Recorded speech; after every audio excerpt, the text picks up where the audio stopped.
সাভারে পরিবেশ দূষণ করে অবৈধভাবে ট্যানারি বর্জ্য পুড়িয়ে মাছ ও মুরগির খাদ্য তৈরির কারখানায় অভিযান পরিচালনা করেছে উপজেলা প্রশাসন। দুপুরে উপজেলার তেঁতুলছড়া ইউনিয়নের হলমার্কের ভেতরে ওই কারখানায় অভিযান পরিচালনা করা হয়। সাভার উপজেলা নির্বাহী কর্মকর্তা আবু বক্কর সরকারের নির্দেশে এই অভিযান পরিচালনার নেতৃত্ব দেন উপজেলা সহকারী কমিশনার ভূমি ও নির্বাহী ম্যাজিস্ট্রেট SM রাসেল ইসলাম নূর। টাকা চুরির জন্য যদি আমার গলায় জুতার মালা পরাইতে হয়, তাহলে আমার শালীর সাথে প্রতারণা করার জন্য তোর ফাঁসি হবে। দুলা ভাই, আপনার তো ঘর জামাই বইলা একটা পরিচয় আছে, আমার তো তাও নাই।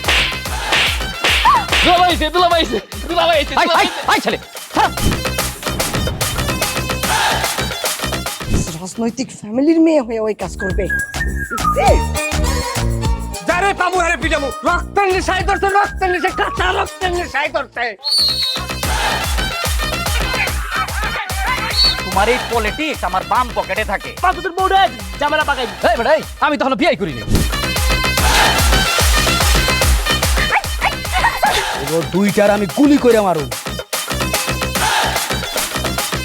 মাসুদরা কোনোদিন ভালো হয় না। আপনার পোশাক আশাক দেখে কিন্তু আপনার তালুকদার বংশের লোক মনে হয় না আব্বা, আপনার মনে হয় যে আপনি ফকির বংশের লোক।